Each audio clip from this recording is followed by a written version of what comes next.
ఎర్రగా ఉంటాడో మనం ట్రాన్స్లేట్ చేశారు. రక్త అంటే రాగమయ అన్నారు. రాగము రక్తిమ, అనురక్తి అని మాట కూడా విన్నారు కదా. రక్త అంటే రాగమయ అంటే ఎర్రగా ఉంటాడని కాదుట, అనురాగమయుడు అన్నారు. ఇక్కడ ప్రేమస్వరూపుడు. ప్రేమయే శివుడండి. తమిళనాడులో మాట అంటారు అన్బే శివం అని. ఇక్కడ శివుడు అంటే ప్రేమస్వరూపం. ఈశ్వరుడుకున్న ప్రేమంతా ఎలా కనబడుతుందంటే ఆదిత్య మండలంలోంచి వస్తుంది. ఎందుకంటే ఆదిత్య మండలంలోంచే మనం చూస్తున్న సర్వ ప్రకృతి వ్యవస్థ మనకి ఉన్నది. అయితే ఎన్నో సూర్యమండలాలు ఉన్నాయి కదండి. ఇదైనా అంటే ఊర్లో ఎన్ని లైట్లు ఉన్నా ఇంట్లో లైటే ప్రధానం మనకి ఇక్కడ. అదేవిధంగా ఆకాశం నిండా ఎన్ని మండలాలు ఉన్నా మన సూర్యుడు మనకు దేవుడు. అలా ఎన్ని సూర్యమండలాలు ఉన్నాయో లెక్కకంతని అన్నిట్లో ఉన్న తేజస్సుడే తెలుసుకో. మొత్తం భగణమనంతా, భగణమంతి అంటే నక్షత్ర రాశి, వాటన్నిటిలోని ప్రకాశింపజేసేవాడు ఆయన, ప్రకాశముగా ఉన్నవాడు ఆయన. ఆయన్ని మించిన కాశం ఎక్కడా లేదు కనుక ఆయన స్వరూపం కాశీ అన్నారు. ఇక్కడ కాశీ అంటే ప్రకాశ స్వరూప. కానీ పెద్ద కాశీ ఏదంటే ఆదిత్యమండలమే. కానీ అసౌ యః తామ్ర అరుణ బభ్రు సుమంగళ.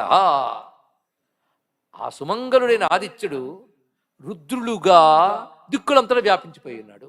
అసలు దిక్కు అనేది ఏర్పడేది ఆయన వల్ల. అందుకే ఏచేమాం రుద్రాహ అభిత దిక్షు శ్రిత. దిక్షు అంటే దిక్కులయందు వాళ్ళు నిండిపోయి ఉన్నారు అనేక రుద్రులు. సహస్రశః వేల కొలదిగా ఉన్నారు. అలాంటి రుద్రుల యొక్క తీవ్రతకు నేను స్తుతి చేసి నమస్కరిస్తున్నాను. హేడ అంటే తీవ్రత, తీక్ష్ణత. నేను కోపమునకు నమస్కారము అని కూడా అనువదించి నమస్తే రుద్రమన్యవ అన్నట్లుగా చూపించారు. మొత్తానికి ఆదిత్య మండలాంతర్గతమైన రుద్రుణ్ణి ఈ రెండు మంత్రాలు అన్నారు. ఇప్పుడు నేను ఒక మంత్రమే చెప్పాను. రెండో మంత్రంకి వచ్చేటప్పటికల్లా మళ్ళీ అసౌతోనే ప్రారంభమవుతుంది. ఇక్కడ రెండు అసౌతో ఉన్నాయి కనుక రెండింటినీ ఆదిత్యాత్మక రుద్రమంత్రములు ఉన్నారు. ఇప్పుడు అనేక రకాలైన శారీరక బాధలు అంటే ఒకవేళ అనారోగ్యాలు, చాలా టెక్నాలజీ పెరిగిపోయింది కనుక అనారోగ్యాలు పెరిగాయి, నేను చెప్పక్కర్లేదు. కొత్త కొత్త ఆవిష్కరణల వల్ల సహజమైన ఆహారాన్ని విషమయం చేసుకుని తింటున్నాం. అది లోక వ్యవహారం కనుక ఉపన్యాసం అక్కర్లేదు, అందరికీ అనుభవమే, తెలిసినా అదే తింటాం. ఆహారం వల్ల పాడైపోయి ఎన్ని రకరకాల రుగ్మతలు, కొన్ని చర్మ సంబంధమైనవి, కొన్ని దృష్టి సంబంధమైనవి, కొన్ని హృదయ సంబంధమైనవి. అయితే శాస్త్రం ఏం చెప్పిందంటే రెండే రకాలయ్యే రోగాలండి. ఒకటి కనబడేవి, ఒకటి కనబడినవి. అంటే బాహ్యేంద్రియాలకు వస్తే అవతల వాడి చెప్తాడు ఏమయ్యా అలా ఉన్నావు అని. లోపల కొన్ని ఉంటాయి, వాడికి చెప్తే తప్ప తెలియదు, వీడికే స్కాన్ చేస్తే కానీ తెలియదు. రెండు రకాలు. అందుకే హృద్రోగం హరిమాణం అన్నారు. ఇక్కడ హృద్రోగం అంటే గుండె జబ్బులు, హరిమాణం అంటే పచ్చకామెర్ల మొదలైనవి అని చెప్పారు. ఇంకొక అర్థం ఏం చెప్పారంటే హృద్రోగం హరిమాణం అంటే హృద్రోగం అంటే లోపల ఉండేవి, హరిమాణం అంటే బయటికి కనబడేవి అన్నారు. అంతే కదా. అవి ఎన్ని రకాలంటే త్వచిదోష, దృశిదోష, హృదిదోష, ఏకీలేంద్రియ దోష, తాన్ పూషా హత దోష కించిత్ రోషాగ్నినా దగతు.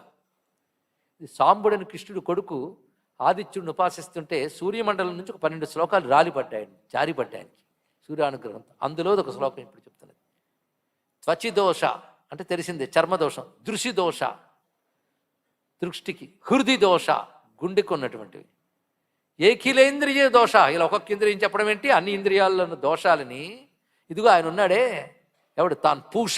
పూష అంటే పోషించే స్వరూపుడైన ఆదిత్యుడు కించిత్ రోషాగ్నిన కొంచెం కోపంగానే అగ్నితో చూసి వీటిని తగలబెట్టుగాక.